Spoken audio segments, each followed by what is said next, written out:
Let me ask you something. Have you ever made a mistake that didn't just cost you something, but humiliated you? Maybe you were too kind to someone who used you. Maybe you hesitated when the moment demanded boldness. Or maybe you trusted someone you shouldn't have. And you paid the price. If so, you're not alone. In fact, you're walking a path that Machiavelli himself warned about 500 years ago. Niccolò Machiavelli wasn't a monster, despite what Hollywood might suggest. He was a man who understood human nature without illusion. In his masterpiece The Prince, he revealed the brutal truths of power, survival, and success. But hidden in those pages are warnings, humiliating mistakes that leaders and everyday people keep repeating. And these aren't just lessons for kings, they're for you, your relationships, your career, your life. So in today's video, we're breaking down the 5 most humiliating mistakes Machiavelli warned us never to make. And if you stick with me till the end, you'll discover the most subtle and dangerous one of all. The one even smart people make without realizing it. Mistake 1. Being too generous. We're taught from a young age that generosity is a virtue, that giving makes you good, and in many ways it does. But Machiavelli makes a shocking claim. If you are too generous, you will not only drain your resources, you will also become hated. Strange, right? But here's his logic. When you give constantly, people stop seeing your generosity as a gift, and start seeing it as a right. You raise their expectations, and when you can't meet them anymore, they turn on you. He writes, if you are generous, you will soon be forced to tax heavily, and then you will be hated for that. In other words, generosity that's not strategic will eventually corner you into betrayal. Machiavelli isn't telling you to be selfish, he's telling you to be smart. Give in ways that are sustainable, rare, and impactful. Don't give everything to be liked, because if you have to buy loyalty, it's not loyalty at all. Give when it reinforces your strength, not when it empties your tank. Because the world doesn't remember how much you gave, it remembers how strong you stood. Mistake 2. Trusting too easily. Trust feels like the foundation of every good relationship. But in the world Machiavelli saw, a world not so different from ours, blind trust is a dangerous luxury. He believed that most people act in their own self-interest. That doesn't mean they're evil, it just means they're human. And if you forget that, you set yourself up to be betrayed. How many times have you trusted someone just because they said the right things, because they smiled at you, because they seemed loyal? Machiavelli would call that a foolish risk. He says the prince who trusts others will be ruled by them. If you give someone control without testing them, without watching their actions, you give them power over you. So, what do? You learn to observe. You learn to test loyalty before it matters. This doesn't mean living in fear, it means living with eyes wide open. Even ancient Stoics like Marcus Aurelius said, you must be a hard master to yourself before you can be a just master to others. Learn to read intentions beneath words. Because the price of misplaced trust isn't just loss, it's humiliation. Mistake 3. Avoiding necessary cruelty. This is where most people turn away from Machiavelli, when he says that sometimes cruelty is necessary.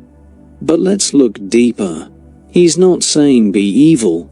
He's saying, don't avoid hard decisions just to protect your image, because in trying to look kind, you may end up being cruel in the long run. He writes, injuries should be inflicted all at once. Benefits should be given out slowly. That means if you have to make a painful decision, do it quickly, decisively, and just once. Don't drag it out. Don't let it fester. Whether it's ending a toxic relationship, cutting a bad hire, or enforcing a boundary, Prolonging the pain makes it worse for everyone. Most people avoid cruelty out of fear of being disliked. But Machiavelli flips that. He says being indecisive, being weak, is what makes people lose respect for you. A moment of discomfort now is better than years of resentment later. The most humiliating leaders, in life and in politics, aren't the harsh ones. They're the ones who couldn't face reality and lost everything trying to please everyone. Mistake 4. Relying on goodwill instead of strategy. We've all been taught that if you treat people right, they'll treat you right. That goodwill is enough to protect us. Machiavelli called that belief naive. He said, "A prince who depends entirely on the goodwill of his people is doomed." Why? Because goodwill is fragile. It changes with the weather, the economy, the rumors on the street. Instead, he urges you to base your survival on structure, on strategy, on systems. In modern terms, don't just rely on people liking you. Rely on your skills, your preparation, your discipline. You might be well liked today, but tomorrow, people forget, people change. That's not cynicism, that's reality. And here's the worst part: if you fall, and your only defense was how much people liked you, they'll vanish. Fast. Build loyalty through mutual benefit, through strength and consistency, not just charm. The world respects those who don't need to be liked, because when people sense you depend on their approval, they start to see you as weak. And that's where the humiliation begins. Mistake 5. Trusting fortune over virtue. The fatal misunderstanding between luck and strength. When things go right in life, it's tempting to give credit to luck. Right place, right time, people say. Or I guess I got lucky. And when things fall apart, that's just bad luck again, right? But Machiavelli didn't buy into that. Not for a second. In his eyes, people who blamed fortune were really just trying to escape accountability, and that, he believed, was one of the most humiliating things a person could do. He introduces a powerful concept in The Prince: virtue. Not virtue in the moral or religious sense, but a combination of strength, courage, willpower, and strategic force. He believed that those who rely too much on fortune, on good timing, on other people, on external luck, are the ones who fall the hardest when the tides change. And in life, tides always change. Machiavelli says, "It is better to be impetuous than cautious, because fortune is a woman, and if you wish to master her, you must strike and beat her down." The language is intense, but the meaning is crystal clear. You must take action. You must force your hand. You must seize life, not wait for it to hand you favors. Think about your own life. Have you ever waited for someone to give you a shot? Hesitated to apply, to speak up, to launch something because the timing wasn't right? Machiavelli would say, "You're giving your power away." He believed that the world is chaotic, unpredictable, and full of hazards.